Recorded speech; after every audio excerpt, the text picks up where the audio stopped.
I can't speak to Polly, but I can show her I'm the wildness now, so I step forward and put my arms around her.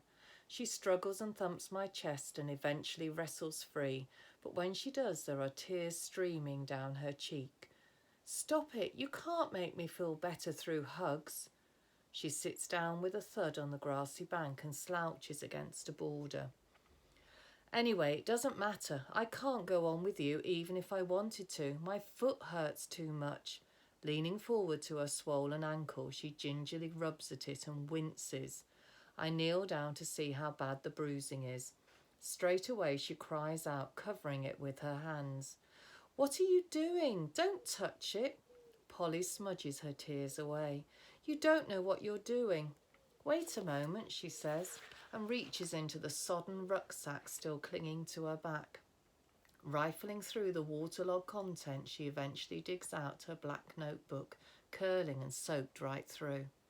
She unpicks the pages carefully, and I can see that the scribbled notes and drawings of plants, berries and seeds are blurred and smudged by the water, but still there.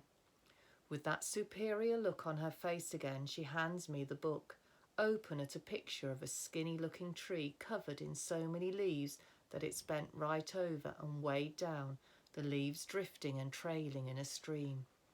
You can't make me better with hugs, but you can make me better with this. She's right. When it comes to swollen ankles, I really don't know what I'm doing. It's called a shining willow. Not because it actually shines, it's a tree. But the leaves are silvery and golden, so when the sun is out, it can look like they're shining. The leaves are special.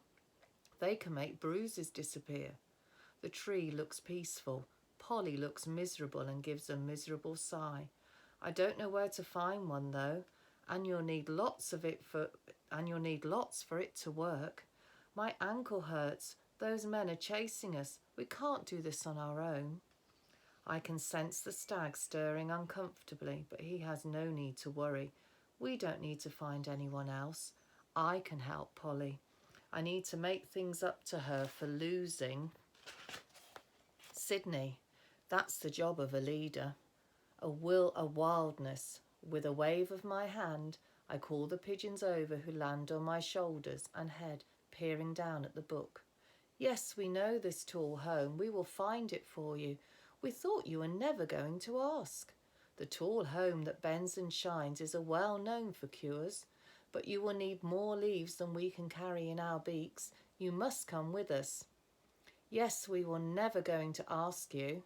The white pigeon joins the others, who are already in a semicircle on the ground, their heads pecking backwards and forwards like they're doing a funny dance.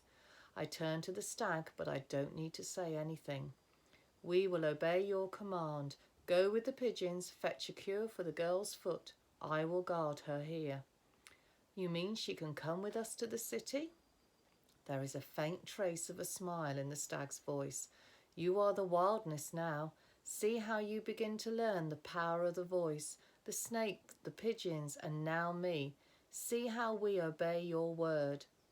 Then the birds disappear away up the bank over the reeds and feathery grasses ahead to search for the leaf cure, the white pigeon calling, "Weigh this, weigh this." I follow them, but the wolf cub immediately runs after us, getting in my way and nearly tripping me up. What are you doing? I say. No one said anything about you coming. You have been declared wildness, and I too have submitted like the stag. I must now hunt with you always. As we leave the roar of the whiter falls behind, a hush falls, the wolf cub pushing silently ahead through sheaves of tall grass. Grass that seems to be growing taller than the further we go into the marshes, as the ground gets soggier beneath our feet. It's hard work constantly slipping into boggy puddles and stepping out again. Every cell in my brain, every nerve in my body is focused on being the wildness now, on leading and being in charge. The wolf cub stays by my side and jumps happily over hillocks of moss erupting out of the ground in spools of bright yellow and green, endlessly sniffing every last strand. Why did you leave your father? Did he fall off a cliff after a great hunt too? Not really, I mutter. It must be very hard to be without a father. I find it hard. I'm so used to to him telling me what to do. But I think I'm doing really well, don't you?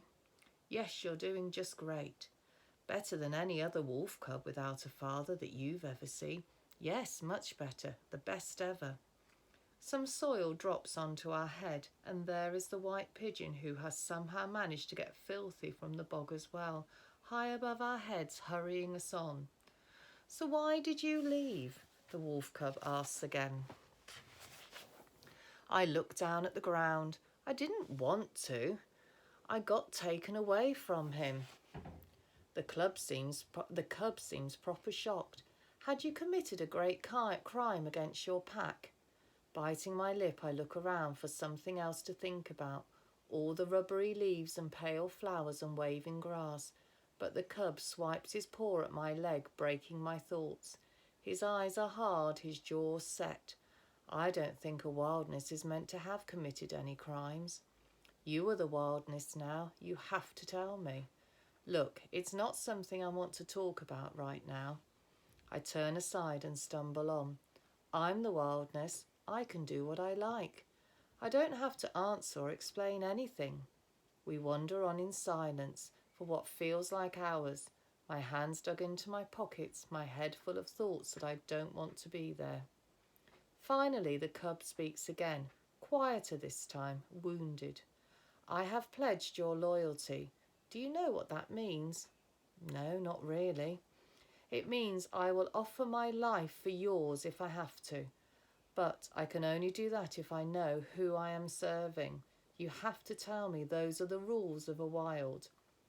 You don't have to offer your life. Doesn't matter, I will. Well, thanks, that's really...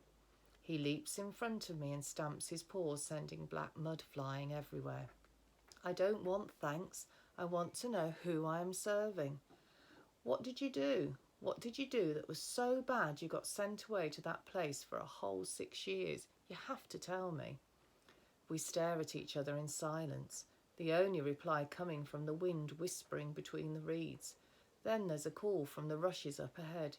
Found it, call down the pigeons. Over here. Over there, cries out the white pigeon. We splash on through the swamp following their cries and find them perched high above our heads, spread out on the drooping branches of a tree that stands all alone in the middle of a black pond, the surface covered with floating moss and lily pads. The wolf cub and I just stop ourselves falling in as the rushes and reeds give way to water. But neither of us can take our eyes off the tree. Here, rising out of the bog, the leaves of the tree, which hang down in bunches, pulling it right over with their weight, are bright gold. Gold and shining and twisting in the cold air. Shining willows, the leaf cure. The leaf cure that is in the middle of a swamp that steams and bubbles, treacly black mud stirring and oozing like oil. I glower at the pigeons sitting coolly on top of the tree, watching me with their beady eyes. I've only just climbed out of a freezing river. What about this? Is this in your old dream as well? Oh yes, they nod back. When are you going to tell me what's really going on? They look away. We are only birds. We cannot explain everything that there is. Shaking my head, I start wading into the watery mud. The swamp tugs and pulls at my feet. I try to go back, but just sink deeper in, up to my knees. It gets thicker as I go deeper and deeper, pressing around me, licking my chin, and then I slip. My foot stumbles on a rock. I'm falling and the mud is closing over my head. For a minute all I can see is black and I can't breathe at all, and there is soil and water up my nose and in my eyes. I try not to panic, but it's hard when you can taste dirty mud on your lips as it squeezes tight around your chest, making it harder and harder to breathe. And yet, the strangest thing, I can hear it. I can hear the swamp. There are no creatures here that I can see. No snakes, no fish, no varmints, but there are voices, tiny faint voices, not making any sense, not forming any words, just noises and echoes of noises. Voices everywhere in the swamp, voices waiting to be born. It's only a moment, then I give one last push, and I'm bursting up out of the swamp, wiping goblets of mud from my eyes, gasping for air. For a moment I just stand there, black from head to foot in bog, sucking in huge breaths of air. But I don't feel scared anymore. Not of mud, not of the outdoors. I feel different somehow. Part of things in a way that I wasn't before. Then the wolf club shouts at me from the bank, the pigeons from the tree, and I'm plunging forwards towards the shining leaves ahead. Reaching them, I strain on my toes, grabbing at the lowest hanging bunches, ripping them off. Take as many as you can, say the birds. Holding the leaves high above my head, I wade back through the bog and collapse on the bank, my chest heaving up and down. I sniff the leaves, clutched in my hand, dripping with mud. They smell strange and woody. The pigeons crowd round. Place them on her ankle, wrap them round tight. They will heal her and soothe her. I stuff my pockets full of leaves until I can carry no more, and we hurry back through the swamp. But it is no easier to get through than before, and as we weave our way through the pools and clumps of grasses, the light slowly begins to change in the sky. As we finally climb up the bank, pushing through the ferns to reach the fish road again, and see the long shadows falling from the trees onto the water, I realise that we have gone for most of the day. Immediately I sense that something isn't right, because although it's getting darker, I can still see clearly. I can see the clouds of mist from the waterfalls, the ripples of light on the water, and I can see the rocks and the boulders on the shore where we left the others.